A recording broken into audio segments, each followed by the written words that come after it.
Lines composed a few miles above Tintern Abbey on revisiting the banks of the Wye during a tour, July 13th, 1798, by William Wordsworth. 5 years have passed, 5 summers with the length of 5 long winters, and again I hear these waters rolling from their mountain springs with a soft inland murmur. Once again do I behold these steep and lofty cliffs, that on a wild secluded scene impress thoughts of a more deep seclusion, and connect the landscape with the quiet of the sky. The day is come, when I again repose here, under this dark sycamore, and view these plots of cottage ground, these orchard tufts, which at this season with their unripe fruits are clad in one green hue, and lose themselves mid groves and copses.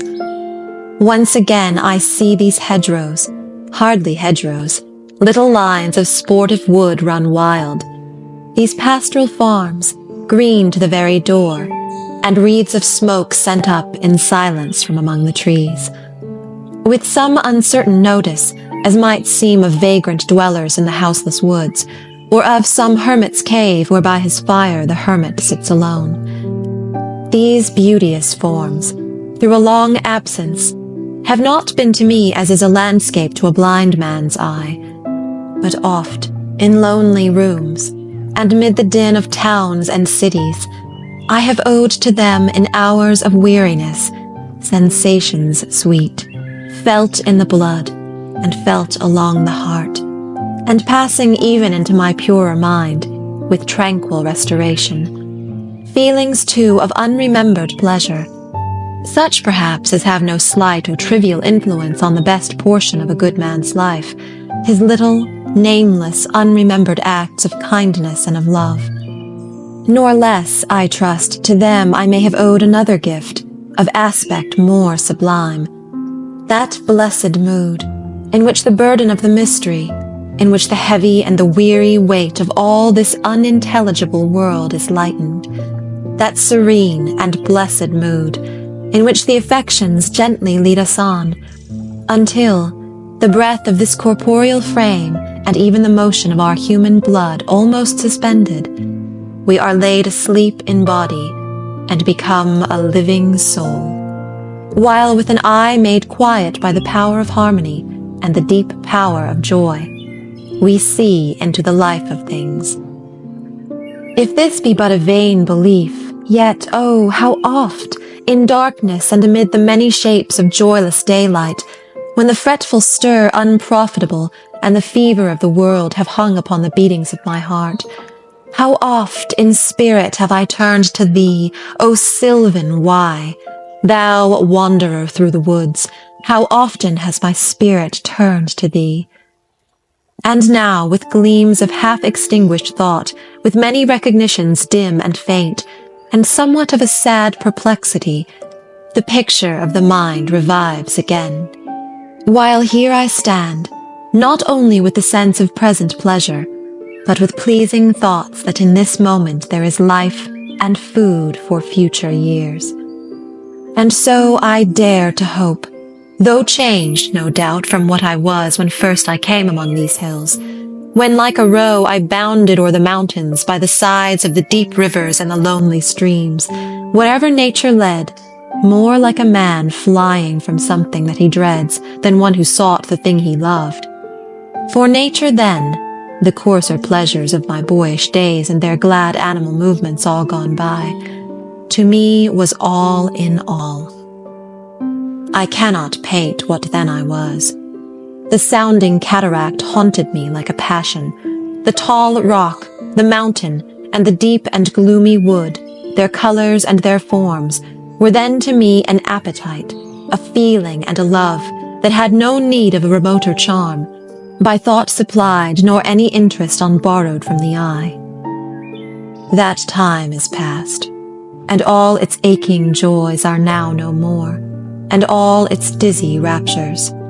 Not for this faint I, nor mourn, nor murmur. Other gifts have followed. For such loss I would believe abundant recompense. For I have learned to look on nature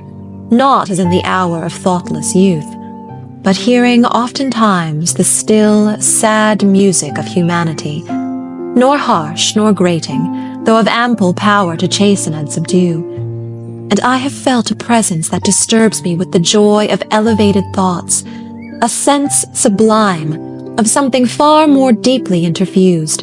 whose dwelling is the light of setting suns, and the round ocean, and the living air, and the blue sky, and in the mind of man, a motion and a spirit that impels all thinking things, all objects of all thought, and rolls through all things. Therefore am I still a lover of the meadows and the woods and the mountains, and of all that we behold from this green earth, of all the mighty world of eye and ear, both what they half create and what perceive, well pleased to recognize in nature and the language of the sense the anchor of my purest thoughts, the nurse, the guide, the guardian of my heart and soul of all my moral being. Nor perchance, if I were not thus taught, should I the more suffer my genial spirits to decay. For thou art with me here upon the banks of this fair river, thou, my dearest friend, my dear, dear friend, and in thy voice I catch the language of my former heart, and read my former pleasures in the shooting lights of thy wild eyes.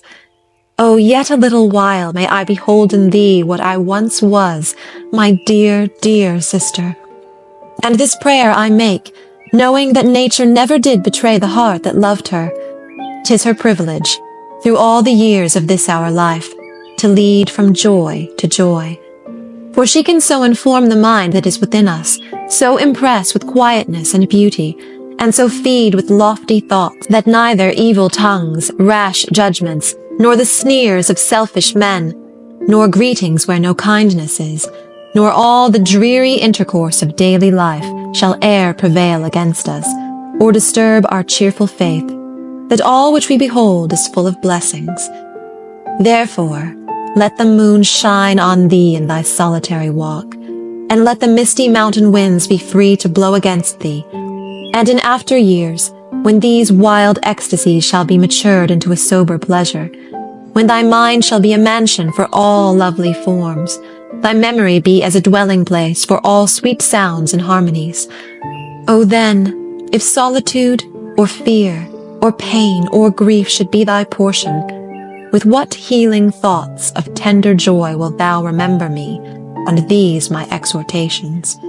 Nor, perchance, if I should be where I no more can hear thy voice, nor catch from thy wild eyes these gleams of past existence, wilt thou then forget that on the banks of this delightful stream we stood together, and that I, so long a worshipper of nature, hither came unwearied in that service?